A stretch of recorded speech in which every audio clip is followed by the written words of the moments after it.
Welcome back. Welcome back. And come on, huh? Not only am I excited, part of me feels like I shouldn't be allowed to be amongst such almost like soccer royalty. Well, I told you can be around me whenever you want. You don't have to talk about me that way. But yeah, so outside of you, I'm. Oh, you mean these guys? These guys. Okay. I'm so excited that they're here. Not only am I just fans of them, I mean they really are starting to become the voice of American soccer for both of them. So please, everyone, welcome to the show of Fox Sports, the men that are on their way to Russia, and it has nothing to do with collusion. No. They're going to go mess up their election. Ladies and gentlemen, they can't make eye contact because they work for Fox. I already said that. Put your hands together for Stu Holden and John Strong, everybody. John and Stu. I thought you were going to say Robin Alexi there for a second. It's John Strong's first appearance on the Cooligans. This is the first Cooligans. He's pretty excited. Yeah. Mostly to get revenge on when I roasted him last time. I'll pick my moment. Don't worry. Look, I'm not going to put it all on Stu. I think we all kind of had a little fun.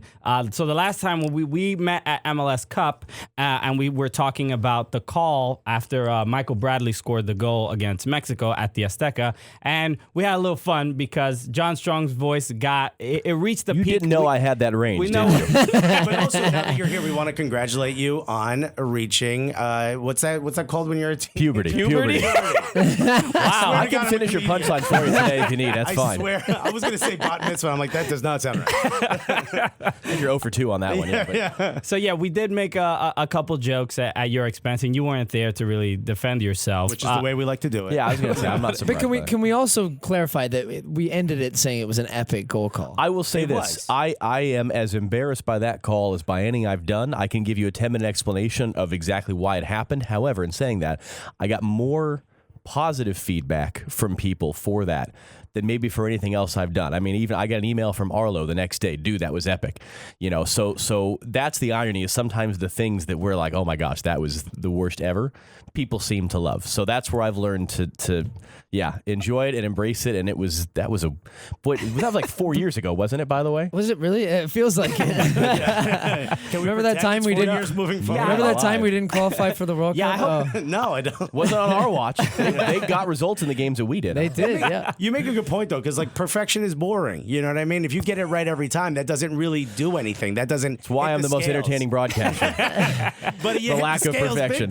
Yeah, a couple, maybe about 3 months ago, we played in the NYCFC. They had a 24-hour marathon game. I remember that. Center, and we played, and I scored a goal. I wasn't going to score. I'm not a soccer player. So you may look at me and think I'm a soccer player, but I'll be honest. You didn't want to steal the glory from the other people. Though. That's very egalitarian I actually of you. did, because I said as soon as he scores, I'm going to celebrate. And what I did is, as a fat guy, you got to do something big, right? So I put a sandwich in my back pocket and I took it out during the goal celebration. Nice. And I ate the sandwich. And then all the cameras Viral. switched to me instantly. Everyone's like, over here. So I had to keep biting the sandwich. And the game kept going. And they're like, hurry up. I'm like, no, this is a baguette, guys. I'm going to die. So the point is far from perfection. That's what I'm trying to say.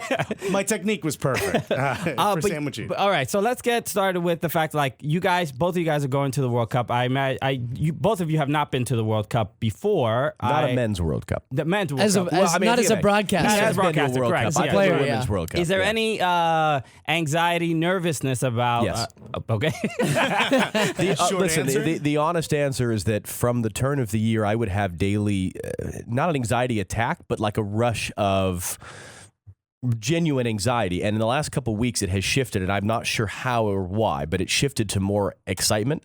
But 100%, I mean, listen, this is the biggest thing that I could possibly do as a soccer broadcaster, is call a World Cup. So you're darn right that I'm going to have nerves and anxiety and all these things. So what I've tried to do is turn that around to now just, enjoy it, embrace it, have some fun.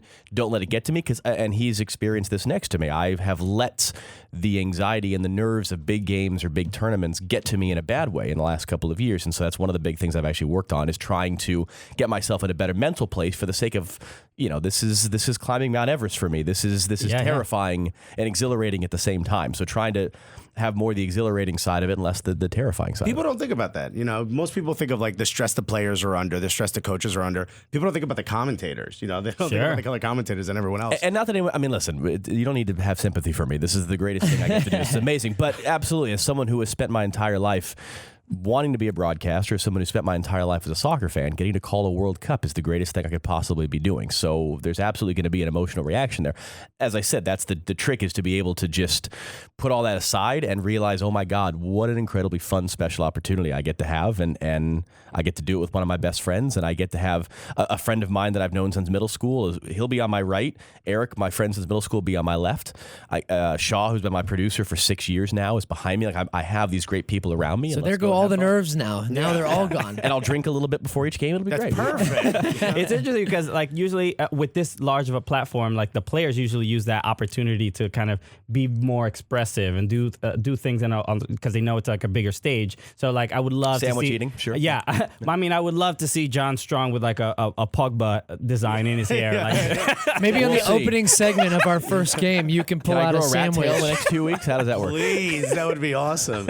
And Stu, what is your take on how do you? I don't know if you feel similarly to John. Yeah, going on the other side of the camera, if you will. I think having had my experience as a player and having played in the World Cup, to those nerves going into doing that, it took me a while to experience that same kind of the butterflies, I think, from doing broadcasting. But it wasn't until I remember it was the US-Mexico game, the one in the Rose Bowl that we did. It was kind of my first big game that I had done, and we're about to go on camera, and I had the butterflies back, and I was like, oh my gosh, I'm kind of nervous right now. Like, it felt like a big moment. And that's why I say I love this job, because it does provide that rush that you got from playing. It's never going to replicate playing, but I think in many senses, I haven't felt that same type of nerves towards the World Cup. Because we've had about 300 games in the last, year and a half in the lead up to it. I don't think that will be for me until I get there. I don't, just the way I operate, I don't think about stuff that far ahead of time. It's not till I think probably we're going to go on camera for the first time in Russia for our first game, where I'm going to be like, oh, this is the World Cup.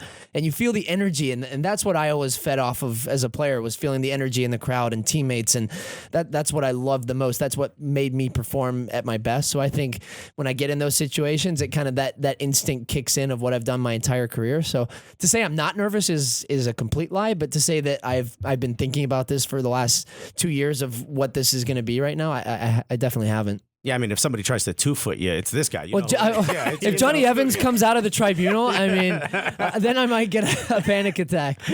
Yeah, when you played, you were probably quarantined for much of the World Cup, and you guys are kept solo and separate from everyone and trying to stay focused. Are you, now that you guys are calling the game, are you going to have a little bit more freedom? Are you going to be able to go out and experience Russia? Absolutely not. We'll experience Russia in a different way. Actually, John said it earlier today, so I'm just going to steal his line. But we legit, for the group stages of the tournament, we are going to be either at a game, traveling towards a game, or preparing for a game. I mean, there's going to be no rest for us at all in the group stage. I mean, we'll be doing something every single day during that period, so we won't really get to experience Russia. And you're right, in South Africa, we were legitimately in a compound that we didn't leave for 6 weeks, and you didn't get out. You went with security. The one day we went to go golfing, we had a Secret Service team that would have to scour the hole before we would play it, and then we would play the hole, and then they would do the next hole to make sure that we were safe there. It seemed very ridiculous. And one Secret Serviceman, I will tell you, did get the job of being the beer cart guy. Very nice. We were allowed to just relax with a couple beers, and he was the guy that was like, "Hey, we need a place beer." your guesses on who was part of this foursome later. Yeah. Is there one country you guys are? Do you know what games you're going to call yet? We do. Okay. Yeah. We have our group stage schedule, and then obviously the knockout. But we'll be, like you said, we'll be either calling a game or on an airplane, or both, every single day of the tournament, because I think it's the same thing at the knockout stage. Is every day that we physically can be at one of these stadiums, based on the logistics of travel, we'll be there. What are you guys doing? Like flashcards, like index cards, and like this player? Yeah, well, John, I think you post on Twitter occasionally. I think I've done system. So we're doing 9 games in the group stage. We see Argentina twice, so it's 17 teams. I've done my notes for 7 of them. I did Spain yesterday before the US Bolivia game. I'll do Portugal later today. I'll do, I think, Croatia tomorrow, because they've named 24 players. That's a big part of it. Is I know who's the one guy who's not going to make it for Croatia? Croatia's easy. Just end anything in itch. You said the name right. I've got well one with right the now. Serbian and Croatian names, actually. And that's what's helped us, the teams that have announced their rosters a little bit early. But trying to get that done, because once a tournament starts, you can't prep in between games. Nah. So doing the heavy lifting now, working around the margins once you're there. But like you said, the turnaround is quick to travel, and it's not like it's anyone who travels around the U.S. It's the same thing. It's a 2 to 3 hour airplane ride. There's no pre-check in Russian airports. You know, you have a duffel with you every day, so it can take a whole chunk out of the day to those types of things. So being able to do the work now has been key, and that's what's been tough the last couple of weeks. Is you're trying to do your World Cup prep, but we got MLS, we got the Champions League final, we had the U.S. game last night.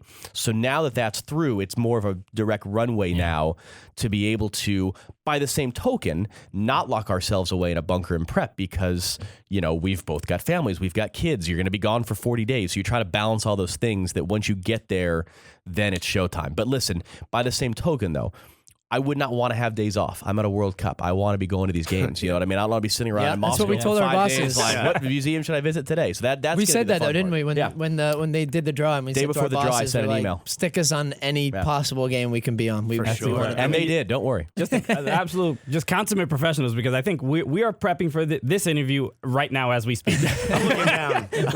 Both of your Wikipedias are awesome. By the way. Exactly. It's going through. And, Are you on the pro gamer section for me right now? I did want to ask, just I'm sure you've gotten a lot of questions about it, but just we haven't gotten sort of like the announcer and commentator perspective on the fact that the United States is the men's national team is not in this World Cup. Is there a bit of bitterness or sadness, the fact that you won't be able to be calling games with the U.S. men's national team out there? Yes. Of course there is. Yeah. I mean, we're both of us. I remember being up in the middle of the night in 2002. I remember being in a bar on the edge of campus in 2006. I remember hosting a bunch of viewing parties when I was working at the radio station in Portland in 2010.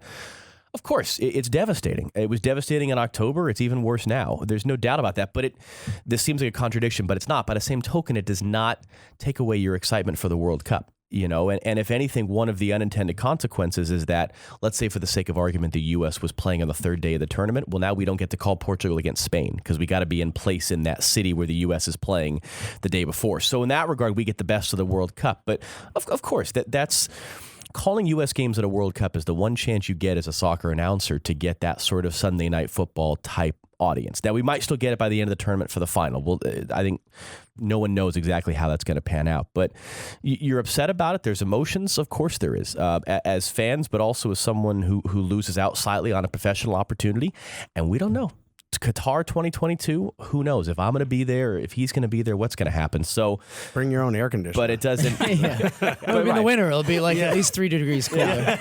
Only but it doesn't. 27. Wow. You know, they should bring in bring in the Cooligans. Yeah. It's like, All we're right. onto something. That's it. We're onto something. Puns always gonna clap on Good this pun. podcast. This is what I have to deal with. See, for John doesn't 30 normally days laugh. of He this just- tournament. John, you got to deal with gold, John. A lot of times he recognizes my jokes and he'll just be like, he won't laugh and he won't even recognize them or acknowledge them half the time. And then I'll go to say it again. He goes, "Oh no, I heard you." I just chose not to acknowledge. I'll laugh when you start making jokes. Yeah, you're fine. You know what's funny? Actually, John is such a consummate professional, which again, we're not. So when you laugh, John, you go off mic or you laugh silently to not ruin what other person's speaking. No, we're comics. Let it out. Yeah. That's what I've learned to do is how to breathe and cough and everything else off mic. Yeah, it's a genius how you do it because sometimes we work with these like radio studios and there's cough buttons and I'm like, what do these do? And I don't realize as I'm talking, I'm hitting the button, I'm going in and out. I mean, I've learned how to breathe without making noise. I don't know if I'd be a great ninja. I think. Not me. As a fat guy, you hear it all when I breathe.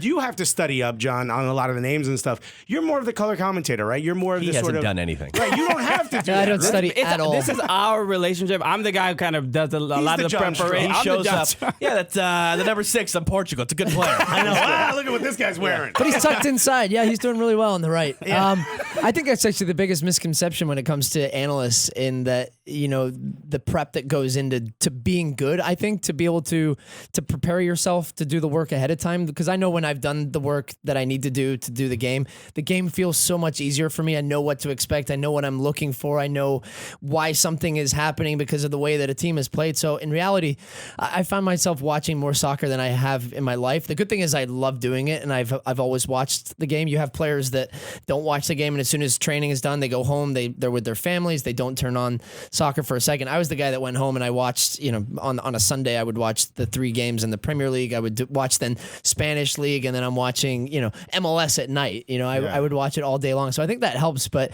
the amount of prep that goes into that and the amount of hours you spend watching film and doing the background on the players, and I try not to get too into the stats and it's good for my context of knowing a player's performance, but I think that's more when John can do his stuff and get in there. And I feel like if I have a great nugget that I want to throw in, that I'm probably ruining a times 10 nugget that he has, because he would have had that one plus a little bit more and then context of why that happened, whereas I would have read it in Opta and been like, oh, that's a really good stat for me to have. And then John's like, yeah, but that happened like 3 other times back in 1995 and 1998. And I'm like, come on, man. Let me have one. Of course I knew that, John. But you don't know what the right back's doing right now. It's so funny because as comedians, we watch the games the same. We have to kind of do some preparation as well. And I'm always telling him, like, hey, watch this game, and this game. But we're looking for humorous moments. We're like constantly analyzing. I'm like, all right, this will be a great joke to bring Formation means nothing to us. Score means nothing to us. We're comics, so we're trying to find what's funny in it. But like, we'll watch the games and they're like, look at this, the forwards are like, the wingers are coming up. And I'm like, yeah, but did anyone's pants fall off? Like, come on, highlights. Give me the goods. So I did want to ask, John, because you were the announcer for the Portland Timbers for a long time. You Back covered in Geldwin, right? When it was called Geldwin? When it was called PGE Park and Geldwin Field, and it was Civic Stadium when I was have a kid. Geldwin door in my house, or window, I believe. Free? Just letting you know. Not sponsored element, I swear. Well, the perks Your of being Venmo an on your phone just dinged. That's weird. So we have a lot of Timbers fans who do listen and are big fans of you. What is just your take on this season? I know the start of the season was a little rough, and Gio Savarese had a tough time. But what is it, 6-game win streak? 6, I think. yeah. And you guys had the call on the Armenteros goal. yeah. The Bergkamp. The Armenteros Bergkamp. goal. Honestly, it's the same as when Caleb Porter took over in 2013. People sort of forget that they were the first 4 games they didn't win, and everyone was saying, I don't think this guy can do it. He's never coached professionals before. What's wrong with the team? And they ended up rattling off, I think, 18 games without a loss. It was like the second longest in-season streak in league history that year, and they finished first in the West. So, yes, pressure is good. Intensity is good, and that's something in a market like Portland that you're going to find that you wouldn't find in some other MLS markets where it would just sort of be, a pin dropping in silence. But I think it's also credit to Giovanni Savarese. He put himself on the line a little bit, and he took some risks with guys he was putting on the field, with guys he was taking off the field, the way they were playing. And I think it needed to get going, when it did. They were about reaching the limit of when I think he would have had some issues in that locker room. But that being said, it's still a long season. So they're in a good form now. Can they keep that going? Can they stay healthy? All those things. But it's been nice to see, because I know you work with Savarese at a prior network we won't say. But he's a great guy. I think he's a great mind, and I'm glad he's having that success. And it's been fun to see some of the other players step up into it. But it is that's one of the good things about Portland. It's a place that if you're not winning and if the fans don't like what they're seeing, they're going to let you know. And that's something I think we need more of in America. Yeah, they'll let you know by singing "You Are My Sunshine" over and over. Over and over. That's how they teach you. And that's an example, too, because I could have gone into a big, long story of what that means and the significance of it in Timber Gym and the first time back in 2004 when Sadia Foch scored a backheel goal on the final day of the season and that time was I was in the Timbers Army. I was in high school then. So there's a lot of those history to it. Yeah. Otherwise, too, because I've thought this, too. If you created an MLS team in Portland, now let's say Cincinnati was Portland, and you named the team Portland Timbers, and you had a dude with a chainsaw as your mascot sawing off a log after goals, and you sang "You Are My Sunshine" in the 80th minute of every game, people would think that was the most ridiculous nonsense, affectation of craziness ever. But the fact that it actually has decades worth of history and roots, it's kind of cool. So I do find that irony. You would never call a team Seattle Sounders or Portland Timbers today. You would 100%, it would be FC Portland or Seattle United or something like that. So those teams are relics of, even from in the last 5 years, how we view the creation of teams now. We might get Miami Freedom, which is freaking people out. Oh, I saw that. Yeah. I heard their badge is going to be that green smiley emoji that's vomiting. So.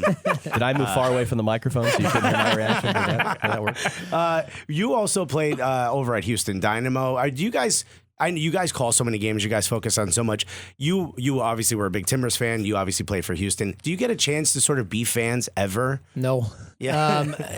Sometimes yes, but especially when I'm calling a game, I don't ever feel like a fan, and that's one of the things I love about being a broadcaster. And you've done your job well when after the game, if you check your Twitter and you have 50% of the people yelling at you for being a Dynamo fan, and the other 50% of the people are yelling at you for being a Portland Timber fan, and they're mad that you talked about their team in this way and this one. And I'm like, perfect. I nailed the sweet spot right down the middle. It means I've been objective on both sides, because otherwise, you're never going to please everyone first and foremost. And I legitimately do not have an allegiance to a team. I want the Dynamo to do well. When I'm calling their game, would I like to see them advance? Probably, but I'm not going to favor towards them. So it's interesting. But and not that actually affects the result either. That's no, it doesn't affect the result at all. People think that you're being biased, so like they're going to win now, is it? Right. So some of that gets a bit. Well, distorted, that's not true, because we don't know what's in the official's ear. That's actually true. We do have a direct line into That's the us, video yeah. system. The VAR. referee. Yeah, instead of the VAR, it's like the announcer. No, Yeah. John Strong says that. We need Houston to win right. this game, please. Yeah. Yeah, Stu says that was a penalty, so I got to get into this guy. But there seems to be more like I felt like when social media started becoming a very popular thing, it was meant to like be mean to athletes, right? That was Yeah. Now which it's is to what- be mean to everyone. Well, it gives the person at the home on the couch a voice. Yeah, but a direct now- voice if you want to. me covered in Dorito dust. I get to yell about a guy Yeah. who's been running for 75 minutes Yeah. for not running hard enough on that one. But pass. now it's gotten so niche that now they are criticizing the announcers themselves as if it's equivalent to the play on the field, and it requires that same level of like attention. Which it's like its there's own an announcers development academy. I will say, if we had beers in front of us instead of microphones, I could have a very long conversation about that topic. The shortest answer I will give, though, I have not logged into my Twitter account since January, because I got to a point. Part of it was that. Part of it was some of the other stuff on my timeline that it was making me unhappy. And that's not going to make me. You telling me that you think I mispronounced such and such's name and that makes me the worst announcer ever. That's not going to make me better at my job. So I have a new fake sort of stalker Twitter account that I use to follow the news sources I need, and then occasionally I'll heckle him. He doesn't know where it's coming from. Oh, man, you got a burner. But I just got to a point. See, yeah, this where is it's my like, goal is to find his burner account. It So is. if you guys can help me, This is big news. We will help you. We are now on the Ziggy search. Schmidt and I share the same login app. Now, I don't know if you guys noticed, but like as American soccer commentators and former soccer player, especially all those of us who try to help perpetuate American soccer culture, we get a lot of stuff from overseas. In particular, recently, one of the announcers called it a kick save. David James in Salt Lake City, and I made fun of that in our Bundesliga game the week Then after. you made fun of it. Yeah. Well, we got a lot of shit. We can say that because we can curse on the show. We got a lot of shit from Europe. And all of a sudden, it's like the guy kicked the ball and he saved it. That doesn't mean that all of a sudden the tradition of soccer means nothing to this country. Do you guys ever feel the pressure to have to be perfect? I don't feel that stuff upsets me, because not as much like I could possibly not care less what anyone in Europe thinks. I don't need someone that lives in England to give me their stamp of approval. Right. Among other things, not my audience. If it's people in America, if it's Americans that sort of are saying you don't know what you're talking about because you're not English, that irks me a little bit.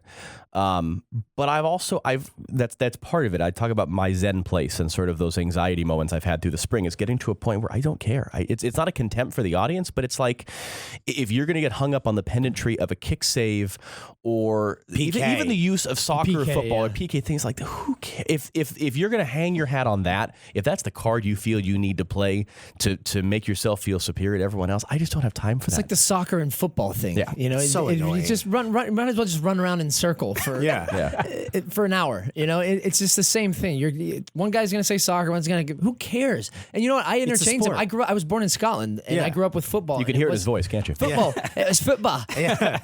And you know, so I grew up with saying that, and then it became soccer, and then when I went back to the UK, it was football, and then when I'm back here, it's soccer. Who cares? It is the same Really sport. not We're that talking And about by the way, same I thing. guarantee you there's no other country on earth that has this same sort of insecurity inferiority level. I guarantee you people in Japan, whether they're fans or commentators or people in Nigeria or people anywhere in South America, are worried about these types of things that sort of filter their way into our conversation about American soccer culture. But I think we need to care less, though. And that's what I mean. I think, Yeah, totally. Because Bob Bradley, I think Bob Bradley got stuck on a little bit of that when he went to Swansea. Yeah, and, with the PK thing. almost just got a little bit defensive about it. And when instead, and Bob he's very passionate. He's very prideful. He's passionate about our game in the United States, and he's been a big part of that. But I just wish he would have just not cared about it. Just let it go. Who cares? Don't get sucked in, because then Sky Sports started that parody series. Have you guys seen the Brad Bobley Coaching Academy? And great work. So yeah, I mean, in many ways, he's a legend there. Yeah, now, so. totally. He's got his own segment. We did Megnuts a couple times last year at the Gold Cup. Megnuts, yeah. We did Megnuts a couple times last year at the Gold Cup. And then our producer got in her ear and goes, okay, that's enough Megnuts. That's We'll wrap with this, and I just want to make sure I get this out, because this is my theory on why there is this contention between England and America. I honestly think there's this fear that American soccer is going to explode, part of it. And it's going to be more popular than every other league in the world. And I think it's this constantly putting them down so that do you think the English have an inferiority complex? that might be everywhere it. else. It's their That was the game, famous- didn't you know? Yeah, they took over the world and now own none of it, and now you think they're worried about us doing it? When the U.S. was leading Portugal 3-0 in 2002, the commentator on Italian television said, Italy had better win this World Cup because America's going to take over. Now, obviously, it didn't quite happen that way, but I do legitimately think that's part of it, is a feeling this is the one area where America isn't dominant, where we can sort of have it for ourselves. And in the same way, I think we have that in America, where people feel like, I don't want soccer to be too mainstream. It's that band that only I know. Yeah. And those are the types of things that I'm hopeful that we can do at Fox at this World Cup, is whatever little tempest in a teacup that exists from certain sectors of social media, that we can move past that stuff and say, yeah, we're Americans. We all grew up on this game. We don't have English accents. We don't affect any sort of thing from any other culture. We're creating our own culture, and sort of get in this month in Russia to a point where we can ignore these nonsense conversations, because they're meaningless anyway. We all know that there's no real relevance to any of it, and yet it still is perpetuated. And there are still people absolutely that feel that you have to have those types of things to have a real sense of authenticity. There's nothing inauthentic about any of us who have grown up in this sport, who live this sport 24/7. We just happen to be in America. It's no different from anywhere else. So maybe that can be something that can come out the other side of this World Cup, that we can just sort of shut everybody up, or at least get to a point where they're still talking, but no one's listening to them. Yeah, I just want to add to it. And the World Cup becomes the time where our game, and I say our game, and like the soccer hardcore fans, it becomes the mainstream talking point. And people are going to be talking about the game that soccer fans tend to get a little bit defensive towards. So they say, why don't we get more mainstream coverage on the big talk shows and on the Herd or some of these other shows? But then when people talk about soccer, they say, well, you don't know the game. You don't know what you're talking about. How dare you talk about it? Why don't we invite a lot of these people into the conversation? And whether it's the low-hanging fruit of the Ronaldos and the Messis, if that's where you want people to start, we get too defensive about our game and people that don't know the game the way that we do, as opposed to bringing those people in the conversation instead of getting on Twitter and yelling at them and saying, you don't know what you're talking about. You're comparing Bill Belichick to Joachim Löw or, these different things. And I think we always have an opportunity every 4 years during the World Cup to bring more of those people into the conversation, because that is our time to shine, and that's something I'm looking forward to, especially with the commitment that Fox has made across the board, because we are pushing it across all our different platforms, and people are talking about it that are probably uncomfortable talking about it, but they know that this is the world's biggest sporting event. And by the way, Fox has put a pair of 32-year-old Americans as their lead announce team. No one else is doing that. And so that's what the audience that's what your audience is. It's sort of young Americans that grew up at a time when soccer was a bigger thing. And so that's what's fun for us, is to be able to really sort of be representative of that generation and go and do it and sort of say, yeah, we have just as much right to be doing this as anyone else. Well, it's going to be great seeing you two guys in backwards caps on and sandwiches. Being super cool. Suit That's our new jackets, and then branding. you stand up, it's We've those been working sweatpants with shorts. Claudia on our new I will brand. wear shorts in and our look. Sochi, though, because Sochi is actually Just quite warm. slides, backwards Gucci hat. Any sponsors out there, hit us up. Well, guys, I mean, speaking for both of us, it is an honor to have you on the show, and it's an honor that I know you guys are going to be representing the sport and the country well, and it's an honor to speak to you guys and hear your voices on this show. And I know you guys are going to leave memorable moments for a lot of Or die trying. Yeah. or die trying. And remember, if somebody talks shit about America, everybody gets it. That's why you out there. You represent America. Everybody. It's weird. I go into gets a strong Scottish accent when I'm over there. I wear my Canada hat. It's great. John Strong, Stu Holden, thank you so Thanks, much guys. for Thank you very being much, on the guys. show. You guys are the absolute best. We'll be right back after this. Hi, this is Tommy Schmidt with a Y, and you're watching the Cooligans. Oh no.